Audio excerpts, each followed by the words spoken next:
In the clean, temperate waters of the Pacific Northwest lies a $30 million sea farm, the first and only one of its kind, where marine phytoplankton is naturally grown and harvested. Tom Harper began growing and harvesting marine phytoplankton to feed his shellfish hatchery, but a chance discovery would lead him down a different path. It was about a 7 to 8 year process to get this down to where we could grow vast amounts of this algae. However, while we were doing this, I got sicker and sicker and sicker, and to the point that I was told I didn't have too long to be doing what I was doing, and that I should look to sell things and do that. The doctors told me I wasn't going to be here for very many weeks or months. One day, standing there thinking of these things, I looked at the product that I was producing and thought, you know, there's plants in here, microscopic plants, that no one's for sure ever looked at for health reasons. So I started eating it. And lo and behold, within a very few days, I started to feel quite well compared to where I was. When realizing this, that it had helped me, and that, you know, I started looking how we could market it. Locally, we did a bit of it, and it seemed to many people all of a sudden were wanting this product. They were just coming from nowhere.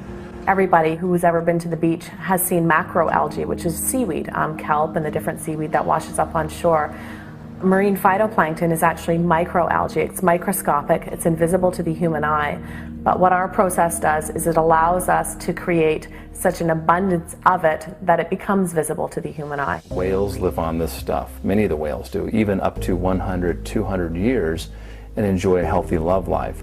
NASA is all over the research of marine phytoplankton. One of the things they declared was that it's responsible for up to 90% of our oxygen, but the tell-all is the nutritional analysis. Lab testing of the marine phytoplankton revealed an astounding array of phytonutrients and sea minerals. Over 60 vitamins, minerals, essential fatty acids, amino acids, and other nutrients. The sea farm's marine phytoplankton seemed to contain all the necessities of life.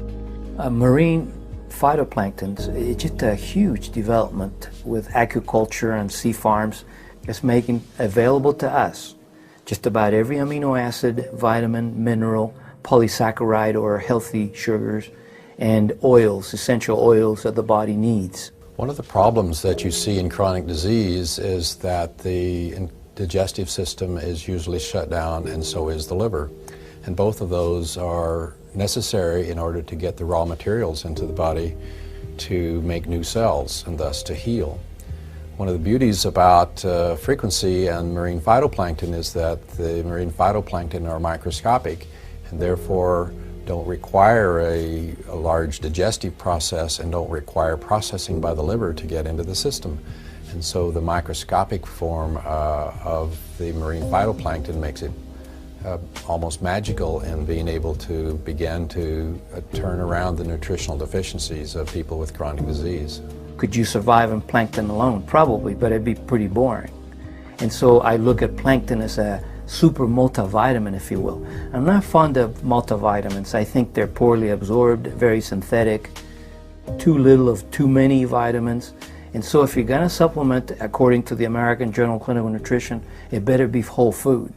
And so whole food is what plankton is, even though it's microscopic. Over the past 9 years, with his development of the phytoplankton, there's been an explosion of sea life on the beach. We send back the water cleaner than what we bring it in, and at times we're putting back huge amounts of algae that we just don't need to use, so we send that back to the ocean. When people walk out there now, you know, they're walking on thousands and thousands of shells of clams and oysters that are living there. We've had an explosion in the otter population, California sea lions, eagles. The marine phytoplankton is the basis of the food chain in the ocean, so when we're able to strengthen the base of what's supporting our entire ecosystem in the ocean, it's a beautiful thing. One of the great things about this area where they're at is it's where the ocean and fresh water actually meet. And because of the climate there, they're able to produce literally hundreds of different species of marine phytoplankton.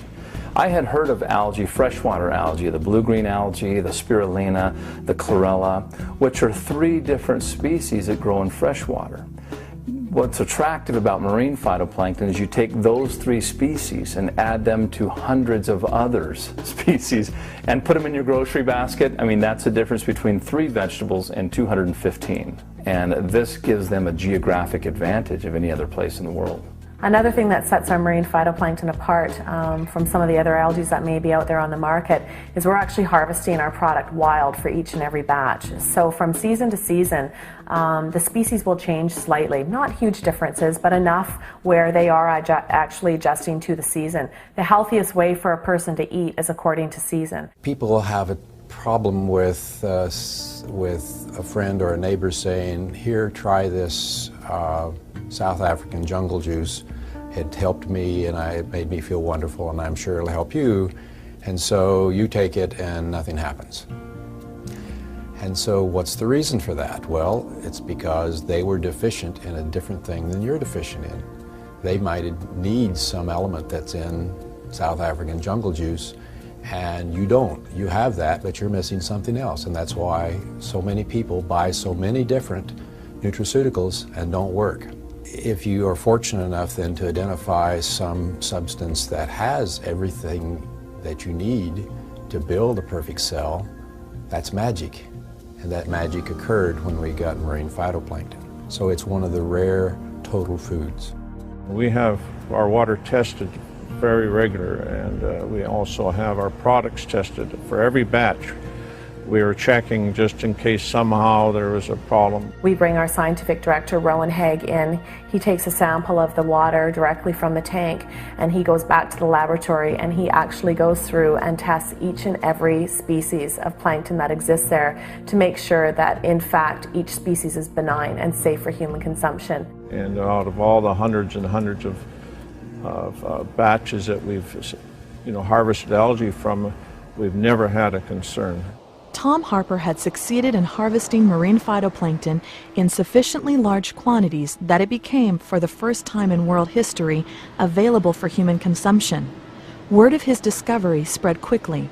We were open to having people involved with, helping us bring this out to the rest of the population, but we were very concerned that it may just attract greed rather than heart, and we were looking for people that had a good business sense and a good heart and understood truly how significant and how beautiful this product is. We saw it in the newspapers. It made the cover of the newspapers up there, and one of our people sent it to us, and we became very interested. Ron Williams ended up coming out to our office after the initial meeting was set up and had a meeting with myself and my dad. He had met with several companies before talking to us, and that put me a little bit back on my heels, but I think when we began to discuss our visions of the future and what contributions we want to make to mankind, to the earth, within just a short matter of time, our visions aligned. And I think that was no accident. But we listened to what Ron had to say and liked his views on